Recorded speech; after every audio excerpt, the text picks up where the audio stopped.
है यूट्यूब के मेरे इस चैनल मैथ्स विद सूड में। आज हम 10th ग्रेड की थर्ड क्लास पढ़ाने जा रहा हूँ। Third class in the sense मैंने पिछली 2 क्लासेस अगर आप मेरे देखेंगे मेरे प्लेलिस्ट में तो वहाँ पर आपको पता चलेगा कि मैंने कैसे यूक्लिड्स डिवीजन लेमा को समझाया और कैसे यूक्लिड्स डिवीजन एल्गोरिथम की मदद से हमने 2 नंबर्स का हाईएस्ट कॉमन फैक्टर फाइंड करने की तरीका सीखा। इसके अलावा एक्सरसाइज 1.1 को हमने करना सीखा और आज हम पढ़ेंगे कि फंडामेंटल थ्योरम ऑफ अरिथमेटिक क्या होती है और कैसे हम किसी भी नंबर को देख के ये बता सकते हैं कि वो टर्मिनेटिंग डेसिमल है कि नहीं है। आगे आगे जैसे जैसे हम इस चैप्टर में बढ़ते जाएंगे इस प्रकार की चीज़ों को हम पढ़ते जाएंगे। तो अभी तक यूक्लिड्स डिवीजन लेमा या यूक्लिड्स डिवीजन एल्गोरिथम में किसी को कोई भी डाउट होगा तो आप मुझसे चैट कमेंट्स में पूछ सकते हैं, मैं आपको समझा दूंगा। अगर आप मेरी वीडियोस देखेंगे तो ज़रूर कोई प्रॉब्लम नहीं होगी। आज हमारी क्लास में मौजूद हैं हमारी प्यारी स्टूडेंट रूहानी। उन्होंने अपना कैमरा बंद कर लिया है, शायद अपना इंटरनेट को बचा रही हैं, लेकिन फिर भी कोई बात नहीं। शुरू करते हैं। The fundamental theorem of arithmetic. बेटा हेडिंग डाल दो, रूहानी बेटा हेडिंग डालो, the fundamental theorem of arithmetic. और आप सब लोगों से भी मेरी गुजारिश है कि आप लोग भी हेडिंग डाल दीजिए, the fundamental theorem of arithmetic. डाल दिया? ओके। अब सुनो बेटा ध्यान से।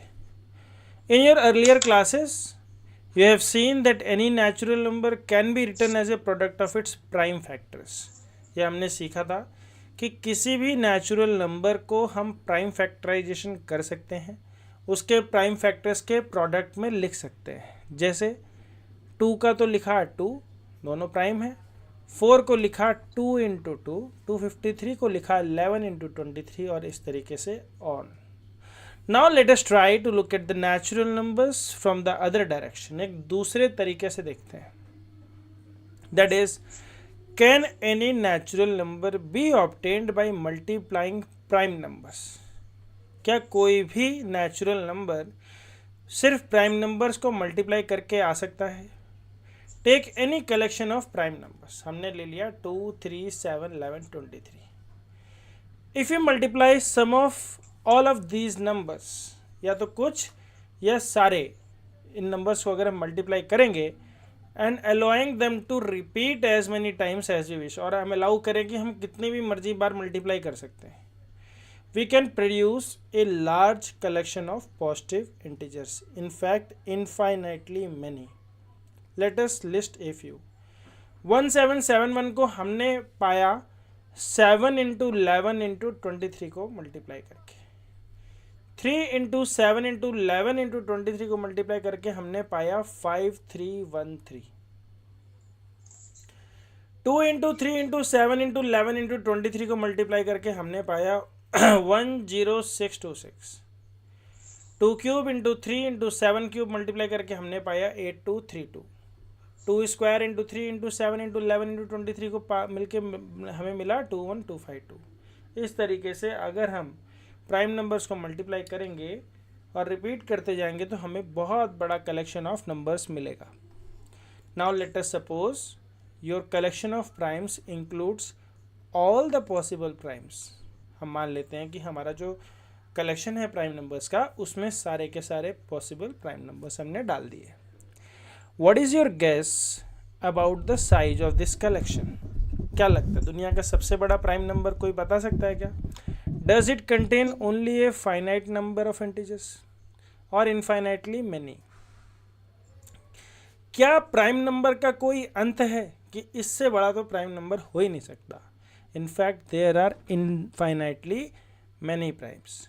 So, if we combine all these primes in all the possible ways, we will get an infinite collection of numbers, all the primes and all possible products of prime. या तो सभी को मल्टीप्लाई करके हमें प्राइम्स मिलेंगे या उनके product of primes मिलेंगे। रूहानी बेटा समझ में आ रहा है आपको? हाँ। The question is can we produce all the composite number this way? क्या सारे कंपोजिट नंबर हमें इस तरीके से मिल सकते हैं? What do you think? Do you think that there may be a composite number which is not a product of power of prime? क्या ऐसा कोई composite number हमें मिल सकता है जो कि product of prime से मिलके ना बना हो?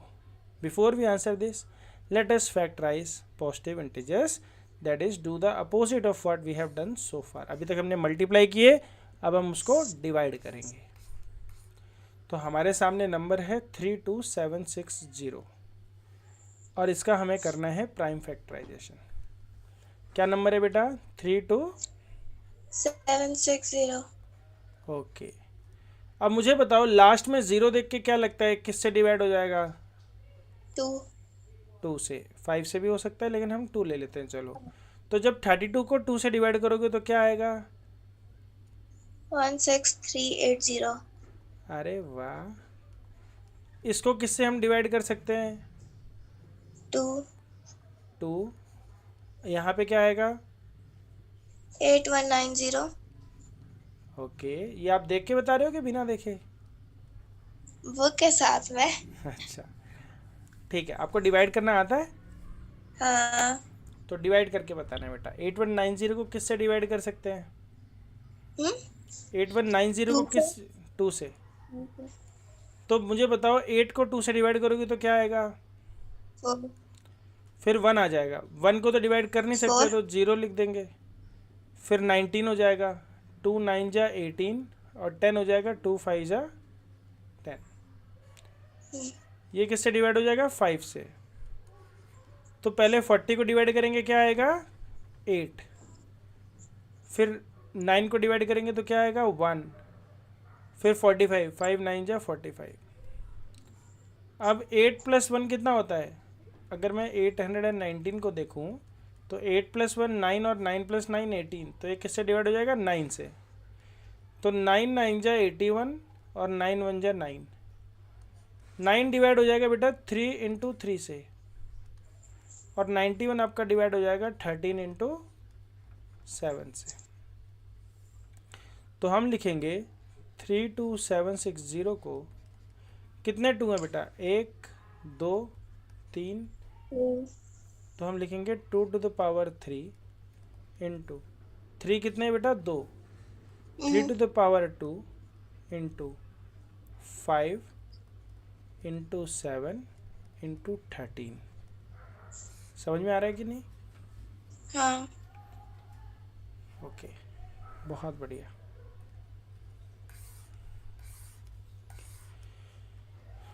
तो ये हमने इसको ऐसे लिख दिया as a product of power of primes. Let us try another number 1 2 3 4 5 6 7 8 9.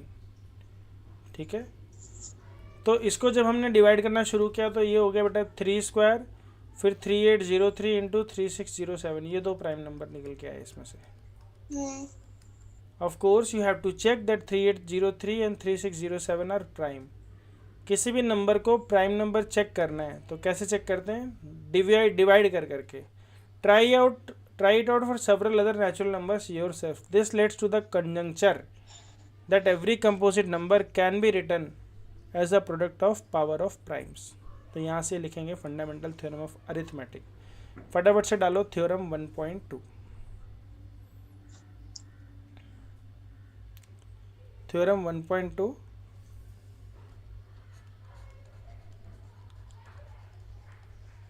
Theorem 1.2 fundamental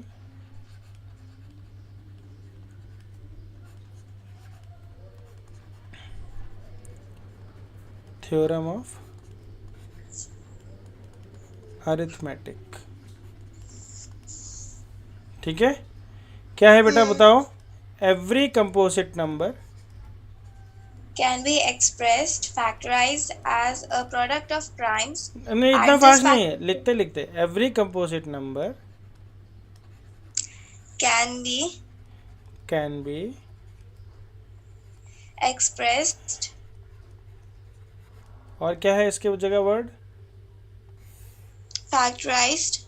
expressed या फिर factorized. Very good. As a as product of primes. Product of, मेरी आवाज़ आ रही है आपको? अब आ रही है। ओके सॉरी, बीच में आवाज़ नेट चला गया था शायद। तो as a product of primes and this factorization is unique, ये फैक्टराइजेशन यूनिक होता है apart from the order In which order in in which which the prime factors occur.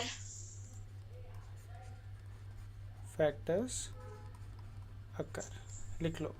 जैसे 10 को अगर मैं फैक्टराइज करूँगा या 100 को करूँगा तो 20 इंटू 5 हो गया, 5 इंटू 4 हो गया, 2 इंटू 2 हो गया। तो हमें 2 2 और 2 5 मिले। इसी 100 को हम 10 इंटू 10 भी कर सकते थे, यहाँ पे हमें 5 इंटू 2 मिलता, यहाँ भी 5 इंटू 2 मिलता, तो भी हमें 2 5 और 2 2 मिलते।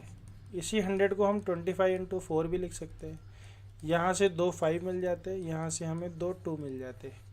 इसी 100 को हम 50 इंटू 2 भी लिख सकते हैं, 50 को हम 25 इंटू 2 लिख सकते हैं, 25 को 5 इंटू 5 लिख सकते हैं। तो कहीं भी जाओ, कभी भी जाओ, जब हम 100 का प्राइम फैक्टराइजेशन करेंगे तो हमें 2 5 और 2 2 तो मिलेंगे ही मिलेंगे, और 2 ही 5 2 ही 2 मिलेंगे और कुछ नहीं मिलेगा। क्योंकि the prime factorization of any composite number is always unique. क्या है वो? Unique, apart from the order in which prime factors occur. Prime factors किस ऑर्डर में आते हैं, पहले 2 आता है 5 आता है, मुझे कोई लेना देना नहीं है, लेकिन जितने 2 और जितने 5 होंगे उसके प्राइम फैक्टराइजेशन में, या जितने प्राइम नंबर्स होंगे वो सारे के सारे यूनिक होंगे, उनकी काउंटिंग यूनिक होगी। आ रही बात समझ में? हाँ। एक बार मुझे थ्योरम 1.1 फिर से सुना दो, 1.2 नहीं, 1.1। 1.1 हाँ, given two positive integers a and b, सुनाओ। Given positive integers a and b, there exist unique integers q and r satisfying a is equal to bq plus r. Very good. Where r lies between 0 and b. Theorem 1.2 क्या है? Fundamental theorem of arithmetic. Every composite number can be expressed या factorized as a product of primes, and this factorization is unique apart from the order in which the prime factor occurs. ये ऐसे tip पे रटी होनी चाहिए, मुझे उम्मीद है कि तुम्हें याद हो जाएगी। हो गई है इनफैक्ट, बहुत होशियार बच्चों में आते हो आप। An equivalent version of theorem 1.2 was probably first recorded as a proposition 14 of the book 9 in Euclid's Elements, before it came to be known as the fundamental theorem of arithmetic. However, the first correct proof was given by Carl Friedrich Gauss in his Distinguishes Arithmeticae. Carl Friedrich Gauss is often referred to as the Prince of Mathematicians and is considered one of the 3 greatest mathematicians of all time. Along with the Archimedes and Newton, he has made fundamental contributions to both mathematics and science. देखिए उनकी photo भी लगी हुई है। अब आगे बढ़ते हैं हम लोग। The fundamental theorem of arithmetic says that every composite number can be factorized as a product of primes. Actually, it says more. वो थोड़ा और ज़्यादा कहती है। क्या कहती है? It says that given any composite number, it can be factorized as a product of prime numbers in a unique way. ठीक है, एक अलग तरीके से बोला गया है। वही बात है कि कोई भी कंपोजिट नंबर है उसको हम फैक्टराइज कर सकते हैं as a product of prime numbers in a unique way, except for the order in which the prime occurs. Order कुछ भी हो सकता है, लेकिन जो प्राइम फैक्टराइजेशंस में नंबर्स मिलेंगे वो यूनिक होंगे। That is, given any composite number, there is one and only one way to write it as a product of primes, as long as we are not particular about the order in which the prime occurs. So for example, we regard 2 into 3 into 5 into 7 as the same as 2 को हमने last में multiply कर दिया, 3 into 5 into 7 into 2 और any other possible order in which this primes are written. तो और छोटा करके लिख लो दोबारा से। The prime factorization of a natural number is unique except for the order of its factors, ये भी लिख लो। The prime factorization of a natural number is unique, इसी का दूसरा तरीका हम लोगों ने लिखा है। क्या लिखा? द प्राइम फैक्टराइजेशन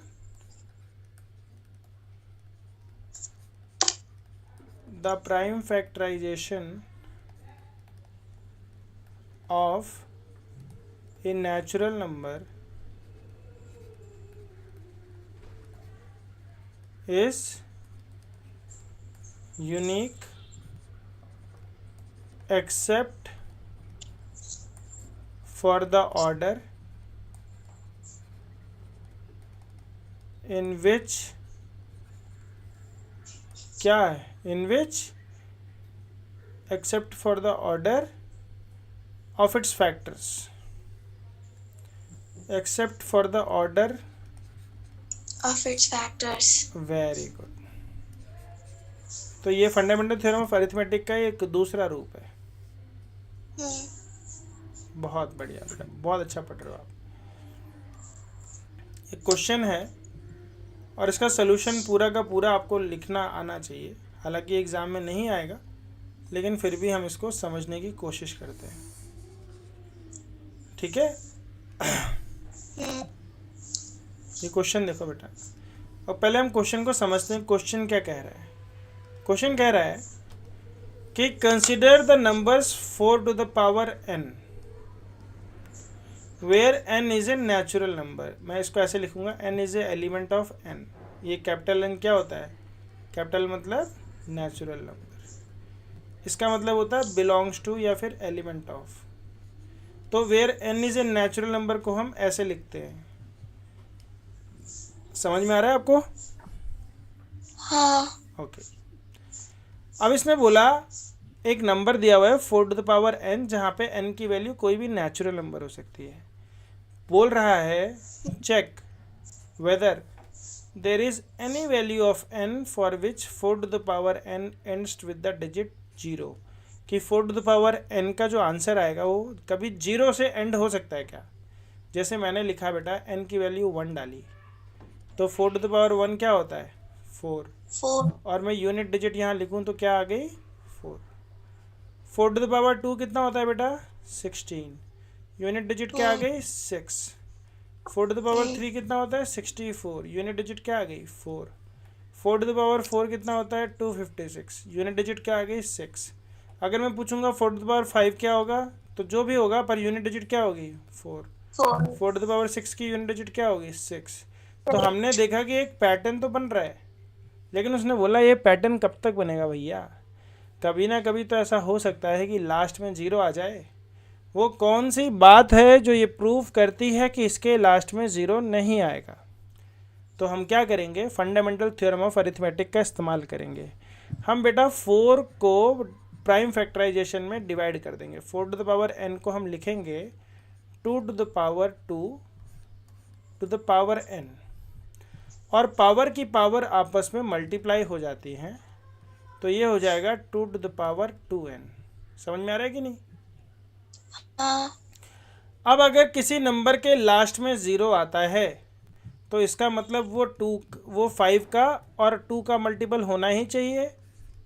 हाँ। पर इसमें 5 का कोई भी प्राइम नंबर है क्या? नहीं।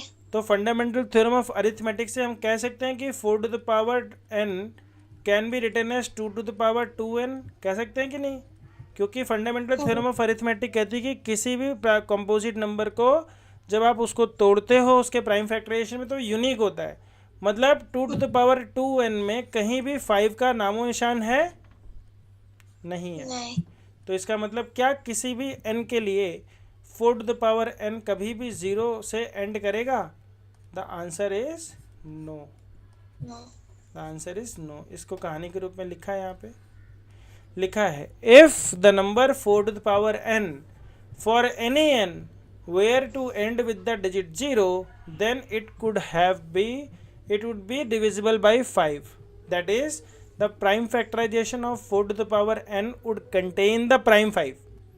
अगर वो 0 से एंड होना चाहिए था तो उसका एक डिवाइज़र 5 भी होता, और 4 टू द पावर n को जब हम डिवाइड करते तो उसके प्राइम नंबर्स में जब हम प्राइम फैक्टराइजेशन करते तो 5 आना चाहिए था, लेकिन this is not possible because 4 to the power n is equal to 2 to the power 2n. So the only prime in the factorisation of 4 to the power n is 2. So the uniqueness of fundamental theorem of arithmetic, मतलब unique कहती है unique prime numbers मिलते हैं खाली, guarantees that there are no other primes in the factorization of 4 to the power n. So there is no natural number n for which 4 to the power n ends with the digit 0. समझ में आ रहा है कि नहीं? हाँ. Okay. एक question है बेटा, find the LCM and HCF of 6 and 20 by prime factorization method. ये आपने बचपन में किया था, पर अभी हम फिर से एक बार अपने बचपने में जाएंगे और इस क्वेश्चन को करेंगे, और मैं आपको सिखाता हूँ एलसीएम और एचसीएफ निकालने की एक टेक्निक. पर उसके पहले मैं जानना चाहूँगा रूहानी से कि कैसे आप एलसीएम और एचसीएफ को निकालते हो. मान लो ये सवाल मैंने आपको दे दिया और मैंने आपका टाइम ऑन कर दिया. आप मुझे बताओ इसका एलसीएम और एचसीएफ कितना होगा, कितनी देर में आप निकालते हो, मुझे पहले अपने आप से बताओ और फिर मैं आपको सिखाऊंगा.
हो गया. बताओ बेटा, 1 मिनट 44 सेकंड में निकाल दिया आपने? नहीं, वो हो गया था बट फ्रीज हो गया था ये. मुझे बताओ बेटा एलसीएम कितना आया है? एलसीएम आया है 2 to the power 2 multiplied by 3 multiplied by 5.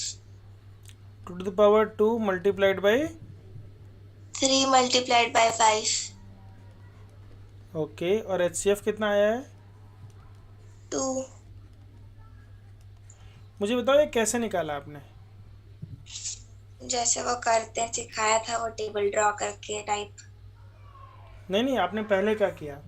आपने मतलब बुक से देख के सीधे सीधे नोट कर लिया, या आपने अपनी तरफ से दिमाग लगा के कुछ किया? सेकंड ऑप्शन खुद निकाला. खुद निकाला. कैसे निकाला? पहले क्या किया? जो भी किया है मुझे बताती जाओ. आप समझो आप मेरे टीचर हो, आप मुझे अब सिखा रहे हो. पहले एलसीएम निकाला. कैसे निकालते हैं एलसीएम? चलाई का पहले एक वर्टिकल लाइन ड्रॉ करते, फिर हॉरिजॉन्टल लाइन ड्रॉ कर. ये मैंने कर दिया बेटा, आप चिंता क्यों कर रहे हो, मैं करूँगा. So like 6 and 20. So मैंने यहाँ पे लिख दिया 6 और मैंने लिख दिया 20. यही बोल रहे हो आप? अब ये पहले जाएगा 2 से. ओके. पहले जाएगा 2 से, फिर क्या लिखूँगा 6 के नीचे? 3. और एंड 20 10, ओके। अब फिर से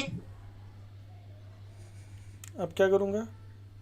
2, ओके 3 3 रहेगा और 10 बन जाएगा 5, ओके फिर आएगा 3, ओके 3 बन जाएगा 1, 5 वैसे ही रहेगा, और फिर हम फिर से 5 से कर देंगे एंड 5 कैंसिल हो जाएगा, 1 बन जाएगा। ओके। अब क्या करेंगे? उसके बाद हमारे पास आ जाएगा 2 multiplied by 2 multiplied by 3 multiplied by 5, and 2 क्योंकि हमारे पास 2 है तो हम उसको 2 स्क्वायर्ड भी लिख सकते हैं, तो हमारे पास आएगा at the end 2 squared multiplied by 3 multiplied by 5। तो ये HCF कैसे निकाला आपने? HCF तो फिर मैंने अलग से निकाला, कैसे? पहले 6 का एंड फिर 2 का एंड फिर जिसमें कॉमन होता है आपने लिखा 2 इंटू 3, और 20 का आपने लिखा 2 इंटू 2 इंटू 5। 5। फिर आपने बोला कि सर 2 दोनों में 2 कॉमन है, तो मैं HCF बोल देती हूँ कि 2 है। ऐसे ही निकाला? हाँ ठीक है। अभी मैं आपको एक टेक्निक सिखाता हूँ जो आपको आती है ऑलरेडी, और उसी टेक्निक से बताऊँगा मैं आपको। और मेरे यूट्यूबर्स के सारे प्यारे बच्चों भी सुन लो कि मैं जो टेक्निक अब बताने जा रहा हूँ, इस टेक्निक से आपका सलूशन बहुत फास्ट आएगा, बहुत जल्दी आता है। मैंने लिखा बेटा 6 20। आपने बोला कि सर ये सबसे पहले 2 से डिवाइड होगा। मैंने बोला ठीक है बच्चे। मैंने लिखा 2, मैंने लिखा 3, मैंने लिखा 10। आपने बोला कि सर अब ये किसी भी कॉमन नंबर से डिवाइड होगा क्या? क्या 3 और 10 का कोई भी कॉमन फैक्टर है क्या? नहीं नहीं है। तो मैं यहीं से जो नंबर मिलेगा उसी को बना दूंगा अपना हाईएस्ट कॉमन फैक्टर। बोलो क्यों? क्योंकि 2 ही तो एक कॉमन फैक्टर है जो 6 और 20 में निकल के आया। अगर और कोई फैक्टर होता तो वो नीचे भी आया होता। आ रही बात समझ में? हाँ तो जिस पॉइंट पे कॉमन फैक्टर आना बंद हो जाए, समझ लो वही पॉइंट आपको होल्ड कर जाना है, और उस पॉइंट में जितने भी नंबर मिलते हैं ऊपर से नीचे तक, उन सबको मल्टीप्लाई करके हम बोलेंगे ये हमारा हाईएस्ट कॉमन फैक्टर है। अब आती है एक बात कि इसके आगे हम कितना जाएं। तो बेटा हमें पता है कि 3 अपने आप में एक प्राइम नंबर है। तो अब इतना तो पता है कि 3 और 10 का एलसीएम क्या होता है। जब भी एक प्राइम नंबर होता है और एक और नंबर होता है तो इनका एलसीएम इनका प्रोडक्ट होता है। क्या होता है? इनका प्रोडक्ट। देखो 2 प्रकार के एलसीएम होते हैं, पहले समझो। मतलब 3 प्रकार के नंबर्स होते हैं जिनके एलसीएम निकलते हैं। एक होता है बेटा जैसे मैंने लिखा 3 एंड 6। एक सेकंड रुकना।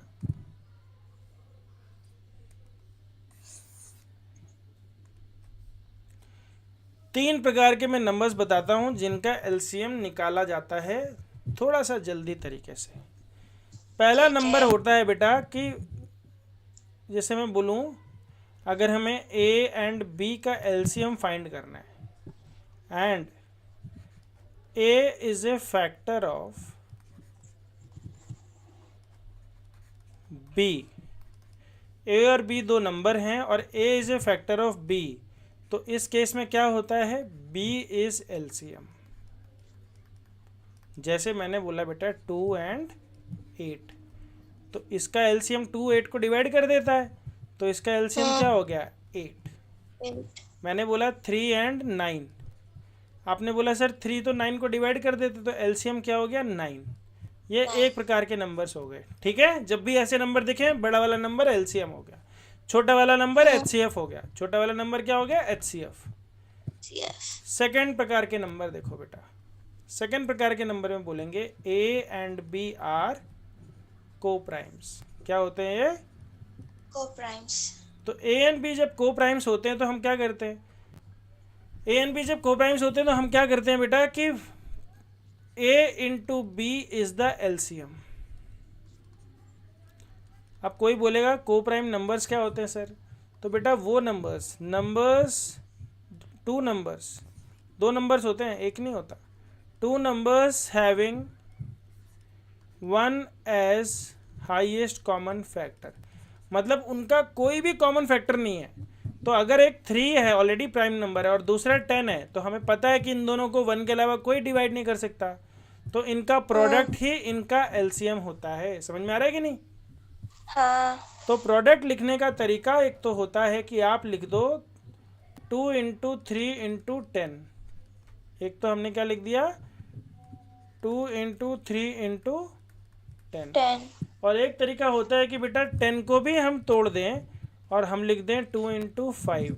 तो असल में हमें वही मिल गया जो आपने भेजा था।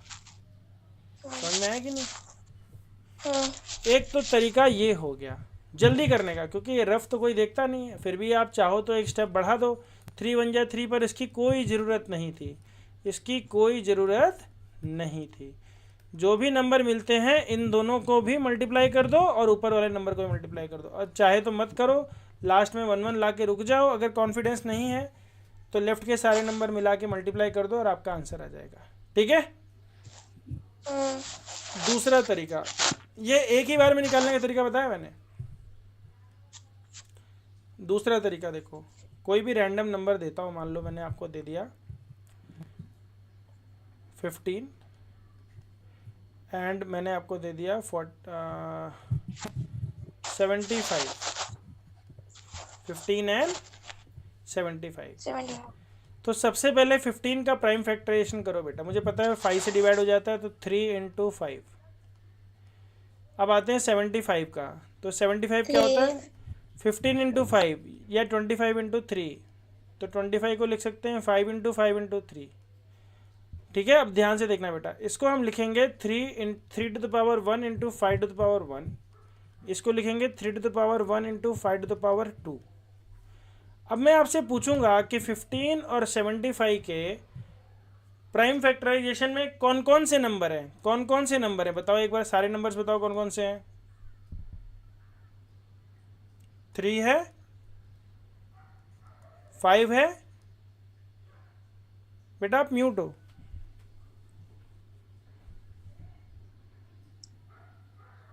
हाँ रूहानी बेटा आवाज़ आ रही है? हाँ। तो मैं बोल रहा था कि 3 और 15 और 75 के प्राइम फैक्टराइजेशन में 3 और 5 दोनों नंबर हैं कि नहीं है? हाँ। 3 की हाईएस्ट पावर क्या है? आपने बोला सर ऊपर नीचे देखा 1। 5 की हाईएस्ट पावर क्या है? आपने बोला सर 2। तो यही इसका एलसीएम हो गया। एचसीएफ में आते हैं। एचसीएफ में बस ये देखना है कॉमन नंबर कौन सा है। आपने बोला सर 3 दोनों में कॉमन है, 5 दोनों में कॉमन है, तो आंसर हो गया 15।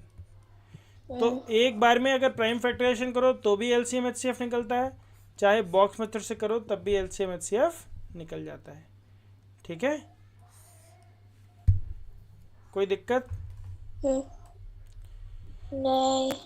तो जब हम एचसीएफ लिखते हैं तो क्या लिखते हैं, यहाँ से लिख लो बेटा, for any two positive integers A and B. लिखो for any two positive integers A and B. दो पॉजिटिव इंटीजर के लिए क्या रहा है, क्या कह रहा है, HCF of A and B into LCM of A and B is equal to A into B.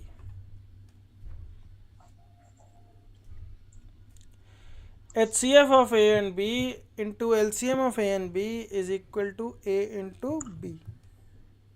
Done. Done? Okay. अब हमारे पास एक क्वेश्चन है।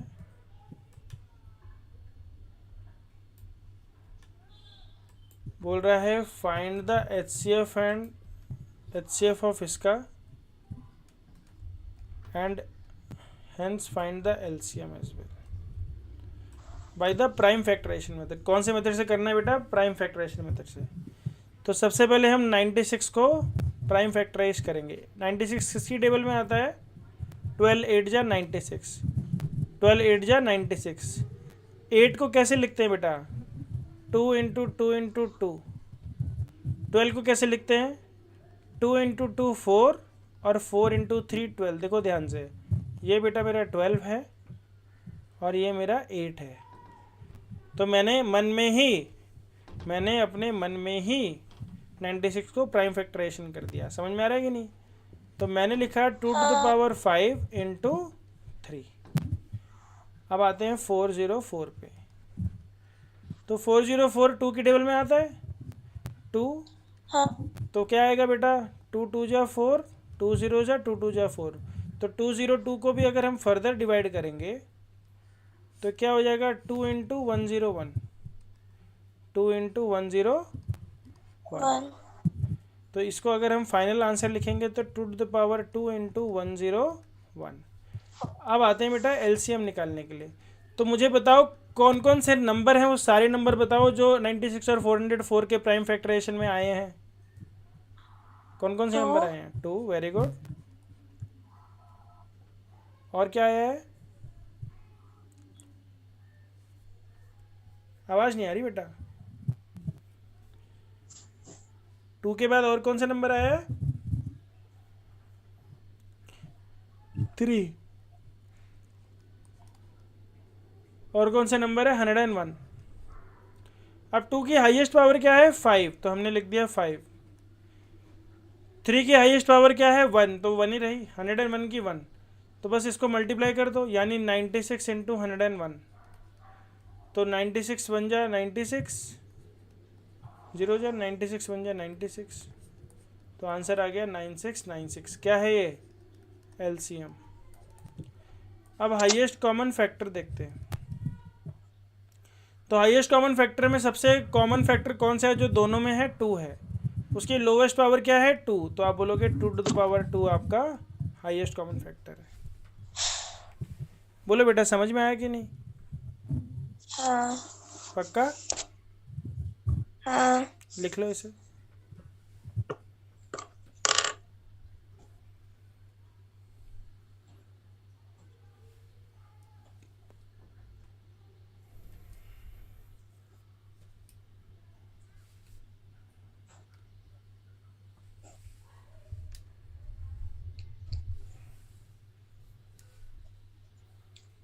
हो गया।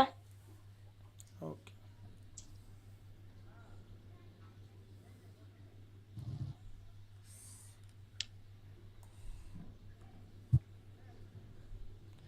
तो जब हम एलसीएम लेते हैं तो कौन सी पावर लेते हैं? Highest power of all the numbers. और जब हम एचसीएफ लेते हैं तो lowest power of only common factors. एक और क्वेश्चन आ गया हमारे सामने। बोला find the HCF LCM of 672 120। तो सबसे पहले बेटा हम 6 का प्राइम फैक्टराइजेशन करेंगे। क्या होगा? 2 इंटू 3। 72 का करेंगे, क्या हो जाएगा बेटा? 76 क्या होता है? 12 इंटू 6, तो 12 को लिख सकते हैं 2 इंटू 2 4 इंटू 3 12, यानी 8 इंटू 9 भी कर सकते हैं हम लोग। सॉरी 8 लिख दिया मैंने, 3 2 लिखने पड़ेंगे। 8 को 3 2 लिखते हैं और 9 को 2 3 लिखते हैं। 120 क्या होता है बेटा? 12 इंटू 10, 12 को लिखेंगे 2 इंटू 2 4 इंटू 3 12, और 10 को लिखेंगे 5 इंटू 2। तो एक 2 लिख दिया और एक 5 लिख दिया। बोलो समझ में आ रहा है कि नहीं?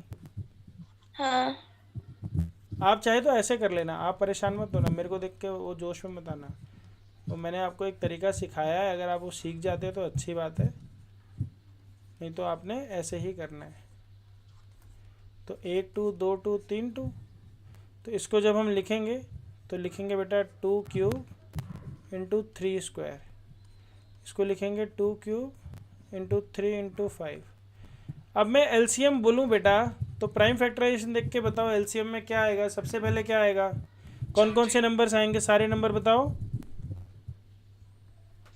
2 हाँ 2, और क्या आएगा? बताओ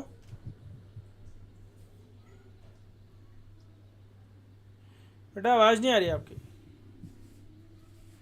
अब आ रही है? हाँ अब आ रही है, बताओ ओके। कौन कौन से नंबर आएंगे? फिर नहीं आ रही। एक मिनट मैं इसका अभी आ रही एक है।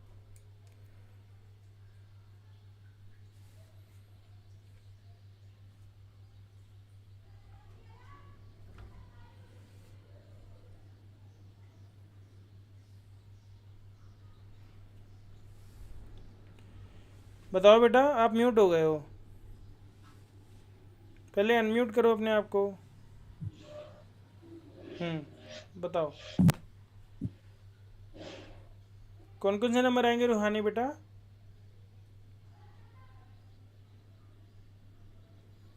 नहीं आ रही आवाज़? तो मेरे यूट्यूब वाले बच्चे बता दो। आपने बताया, क्या बताया आपने? 2, 3 एंड 5। मैं लिख देता हूँ 2, 3 और 5। मुझे बताओ बच्चों, 2 की हाईएस्ट पावर कितनी है? 2 की हाईएस्ट पावर कितनी है बच्चा? 3। 3 की हाईएस्ट पावर कितनी है? 2। 5 की हाईएस्ट पावर 1 है। तो एलसीएम क्या हो जाएगा? 8 5 जा 40, 49 जा 360, तो एलसीएम हो गया 360। अब आते हैं एचसीएफ में बेटा हम देखेंगे कौन कौन से नंबर्स कॉमन है। तो हमने देखा सिर्फ 2 ही कॉमन है सभी में, और 3 भी कॉमन है। तो एचसीएफ हो जाएगा 2 इंटू 3 यानी कि 6। समझ में आया बेटा?